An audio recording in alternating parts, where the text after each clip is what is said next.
Hi there, this is Jonathan Ginsberg. I'm a Social Security disability attorney, and today I'd like to talk to you about your options if you think you've had an unfair consultative evaluation. And as you probably know, in almost every disability case, Social Security will send you out for one or more consultative evaluations. These are supposedly independent medical examinations by either a physical medicine doctor, like an internist, or a psychological consultative evaluation with a psychologist or psychiatrist. And part of the reason that Social Security does this is that Social Security, under the law, has an obligation to develop the record. And these consultative evaluations are designed to help judges understand the vocational implications of whatever medical problem you've got. For example, if you've got back problems, they'll send you out to a physical medicine doctor to evaluate the severity of your back problem. You know, how much you can lift and carry, and do you have limited range of motion, and how severe is your pain, that type of thing. If it's psychological, it could be about how significant your problems are with concentration or focus or ability to get along with coworkers and supervisors or to concentrate. And basically, my experience, by the way, is that the physical consultative evaluations are often pretty worthless, whereas the psychological consultative evaluations typically will find something wrong. So usually the psych consults are not nearly as bad as the physical ones. I also will tell you that a lot of these consults, the doctors just kind of report what you're saying. They don't give any kind of conclusions, and they're pretty much just a waste of time and money.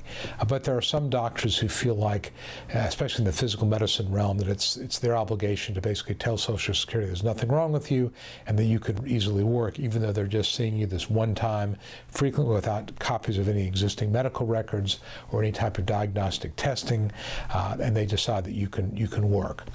So what are the options? Well, first of all, I tell everybody when they get a notice of a consultative evaluation, you got to go to it. You can't refuse to go. If you don't go, Social Security can hold that against you, and they can use that as grounds to deny your case. I think when you go, it's important to, right after you're finished, write down everything you can remember about what happened. Frequently, the complaints I get from my clients, the doctor never touched me at all. The doctor spent 5 minutes with me, asked me a few questions, didn't seem interested at all, seemed very arrogant, seemed very dismissive of what I'm going through.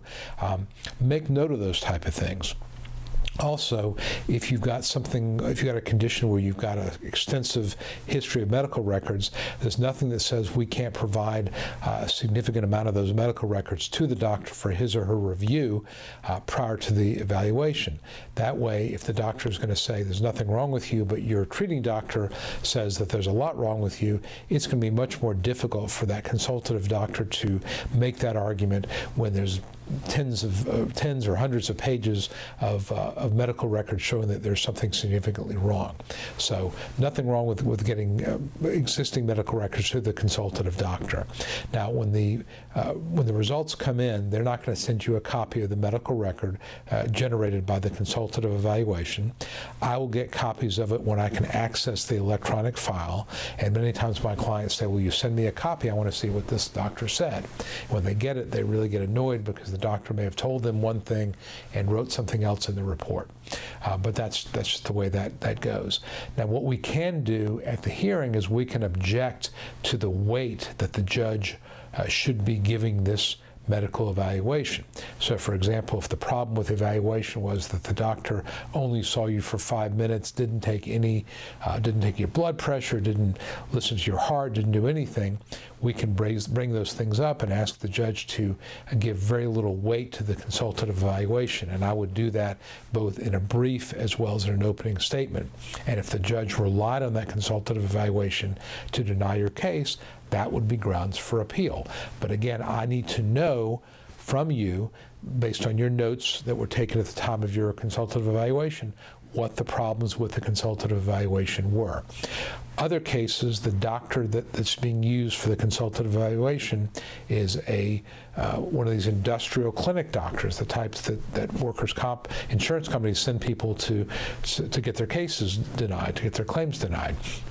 So if the doctor has a very bad reputation or is an industrial clinic doctor, I can object based on that as well if I can show that this doctor has a bias against claimants.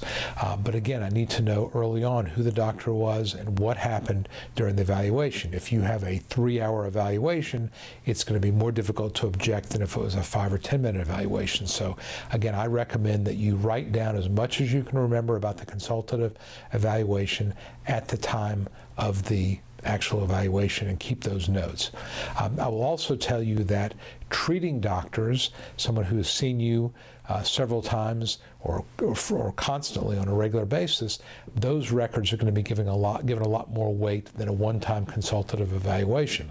So if you can, and this is certainly something you should do anyway in a disability case, is establish a relationship with a treating doctor, go to the doctor, and if we can get that doctor to complete a functional capacity evaluation, that goes a long way, and that's going to override any sort of a negative consultative evaluation report. And again, I'm not going to tell you that judges are not going to deny you based on the consultative evaluation, but if we have treatment records from a treating physician, that's supposed to be given more weight, and we can certainly make that argument either in a brief at the hearing or on appeal if necessary to do it that way. So that's kind of the way I look at consultative evaluations. Normally, as I said, the psych evaluations can be very helpful. The physical evaluations maybe less so, but we can try to knock those out by making arguments they should be given very little weight. So that's how I approach, that's my opinion about consultative evaluations, both physical as well as the psychological ones. I hope you found this useful. If you did, please give it a thumbs up on YouTube and like it on Facebook. Subscribe to our YouTube channel. If you've not already done so, please download our free Secrets to Getting Approved Social Security Disability Survival Kit, which you can do on my website. I hope, that you'll reach out to me if you have any questions. In the meantime, this is Jonathan Ginsberg, and I'm wishing you well. Thanks a lot. Hi, this is Jonathan Ginsberg, and I hope you found this video helpful. If you'd like to know more about how to win your Social Security disability case, I'd like to invite you to download my Secrets to Getting Approved Early Survival Kit that I created just for people like you. Currently, I'm making the survival kit available at no cost, and I encourage you to grab your copy now. Some of the topics I cover include: how do I know if I have a case? Is it the right time for me to file my claim? 9 common mistakes that can doom your case. The 3 must-have arguments you use to win your case. And a topic that every disability claimant wants to know: how to avoid trick questions from the judge. If you or a loved one need to win Social Security disability benefits, you'll find the Survival Kit essential reading. Download your Survival Kit right now and at no cost. Just visit ssdanswers.com/survival and sign up. It's that easy. Please act now. And as always, I wish you the best.